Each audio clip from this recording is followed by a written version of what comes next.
Pour cette semaine au Cannes Lions, The Media Leader a posé ses valises au bord de la piscine du M Gallery pour recevoir tous les meilleurs invités de la semaine du festival. Aujourd'hui, je reçois Candice Meyer-Gillet, General Manager chez Westfield Rise. Bonjour Candice, bienvenue. Bonjour, Et Antoine enchantée. Ripoche, General Manager d'Europe du Sud chez Azerion. Exactement, bonjour. Bonjour, bienvenue. Alors, vous êtes ici aujourd'hui parce que on me dit qu'il y a une annonce à faire. Vous faites un partenariat ensemble, justement, dédié à l'audio. Alors, un mot peut-être de ce partenariat et sur quoi ça va conduire. Donc effectivement, on est là pour annoncer la commercialisation de la bande sonore donc dans nos centres Unibail-Rodamco Westfield. Donc on est une plateforme européenne et américaine de 66 centres commerciaux. Ce qui fait en France 17 centres qui vont être commercialisés par Azerion pour créer une nouvelle offre Shopper Audio in Mall qui sera inédite sur le marché. Ouais, c'est hyper intéressant parce que l'audio shopper, donc la capacité à diffuser de l'audio digital dans les centres commerciaux, ça n'existe pas en Europe. Ça n'existe pas en France, donc c'est vraiment une première. Et c'est un beau partenariat justement et de belles opportunités pour les marques pour adresser une cible nouvelle. Alors pourquoi, j'ai envie de dire, pourquoi maintenant? Pourquoi pas avant? Pourquoi pas demain? Est-ce qu'il y avait une opportunité vraiment de saisir? Alors j'ai l'impression que l'audio revient vraiment en force aujourd'hui. C'était maintenant ou jamais? Je pense qu'il y a déjà eu la rencontre aussi entre nos deux sociétés qui a fait que c'est devenu un peu maintenant ou jamais. Nous, on a construit Westfield Rise il y a 4 ans maintenant, en 2026, pour vraiment faire émerger le centre commercial comme un média à part entière. Du coup, avec un écosystème 360 qui regroupe le DOH, l'expérientiel, le online et du coup cette couche audio supplémentaire grâce à la rencontre avec Azerion. Ouais. Moi, ce que je trouve hyper intéressant et ce que j'ai trouvé hyper motivant dans ce projet, c'est de regarder un groupe qui est aussi important et aussi costaud que Westfield Rise et qui se donne la capacité d'innover, prendre des risques et lancer un nouveau canal. Et ça, c'est hyper intéressant. Donc, quand on a vu l'opportunité, on s'est dit, faut absolument qu'on y aille. C'est exactement les défis qu'on aime mener. Alors c'est également la Coupe du Monde. On parle beaucoup de carrefour d'audience, notamment pendant ces événements sportifs. Les centres commerciaux, c'est également des carrefours d'audience. On brasse quand même pas mal de monde, en tout cas à la journée. Aujourd'hui, ça va se présenter comment cette solution pour les visiteurs? Effectivement, nous aujourd'hui en France, c'est 285 millions de visites par an. Donc d'audience qui en plus sont là de façon elles ont envie d'être là, c'est quand même une audience qui est hyper engagée, hyper proche de l'acte d'achat. Donc on a vraiment une qualité de cette audience, je pense, qui est exactement ce que les marques recherchent, qui en plus passe du temps parce qu'on a un temps passé qui est quasiment de 2 heures dans nos environnements et du coup sont vraiment là pour découvrir des nouveautés, comprendre un peu ce que les marques sont capables d'apporter et surtout d'écouter ce qui se passe dans le centre commercial. Donc la manière dont ça va se mettre en place, on a des bandes sonores, des bandes audio qui sont déjà existantes dans nos centres et donc qui sont sur tout le parcours client. Et donc on va pouvoir y insérer des messages publicitaires pendant toute la journée.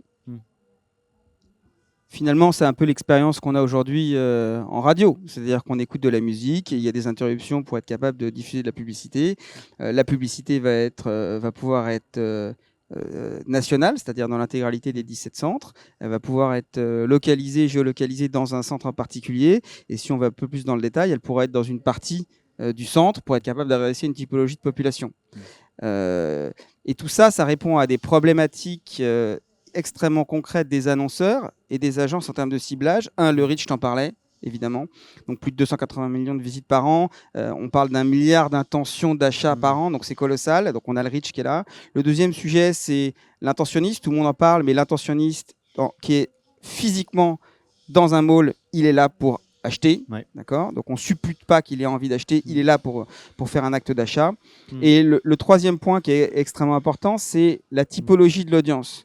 on a aujourd'hui 2 générations qui sont les Gen Z et les Millennials qui sont surreprésentées, qui représentent quasiment 50% des audiences dans les centres commerciaux. Et ce triptyque, ça représente les 3 points qui sont les plus importants aujourd'hui pour les marques en termes de ciblage. Donc ça répond à une problématique qui est extrêmement concrète.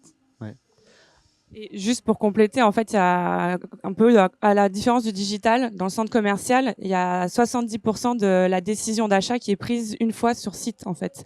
Donc, on sait qu'on veut acheter une typologie de vêtements, par exemple, on ne sait pas dans quelle marque on va l'acheter. Donc, c'est hyper important, justement, de pouvoir parler à ce consommateur à ce moment-là, quand il est cette démarche de où est-ce que je vais faire l'achat. Donc, vraiment, le dernier mile est dans le physique. Je pense qu'il y a un engagement encore plus fort qui se fait à ce moment-là.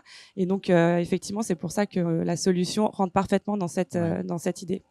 Alors, dernière question, un peu de projection. Hein. Vous attendez quoi de ce partenariat? Quels sont les objectifs derrière? J'imagine qu'on n'aura peut-être pas de chiffres tout de suite. En tout cas, on pourra refaire le point peut-être l'année prochaine justement sur l'état des lieux de ce partenariat. Mais aujourd'hui, vous en attendez quoi?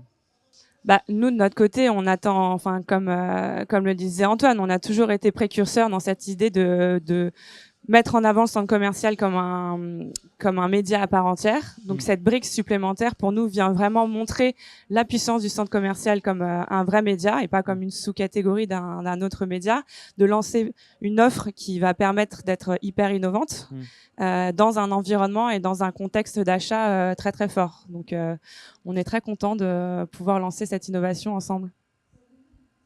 Moi, ce que j'en attends, c'est d'être capable de lancer ce nouveau canal en standalone, c'est-à-dire comme un produit publicitaire spécifique. Le deuxième sujet, c'est l'intégration de ce produit ou de ce canal dans une logique omnicanal, adresser le consommateur du DOH sur son mobile avec la mesure de l'impact que ça peut avoir en magasin. Et le troisième point qui est extrêmement important, c'est on a cette logique de ciblage qui permet de faire des opérations de branding, mais aussi et surtout qui permet de faire des opérations avec une logique de drive to store. Une fois qu'on diffuse la publicité audio, on est capable, grâce à toute la solution et la data de Westfield Rise, de mesurer l'impact de ces activations médias dans les magasins de manière extrêmement concrète. Donc concrètement, je fais de la publicité, est-ce que j'ai un ROI qui est immédiat ou pas? Une fois qu'on a répondu à cette question, je pense que toute l'équation est résolue. Et puis en plus, on aura la clim, et ça donne vraiment envie aujourd'hui. Mais d'ailleurs, tu sais qu'il y a des pics de trafic dans les centres commerciaux et c'est évidemment le moment de préparer les plans et les activations pour le mois de septembre. Exactement. Ce qui paraît que la canicule ne va pas partir. Voilà, vive l'été, et puis c'est les soldes en ce moment, donc voilà, on se rendez-vous chez Westfield Rise. Merci d'être venu en tout cas, et puis bon can à vous. Merci, on était ravis d'être là. Merci d'avoir pris le temps, c'était top. Merci à vous.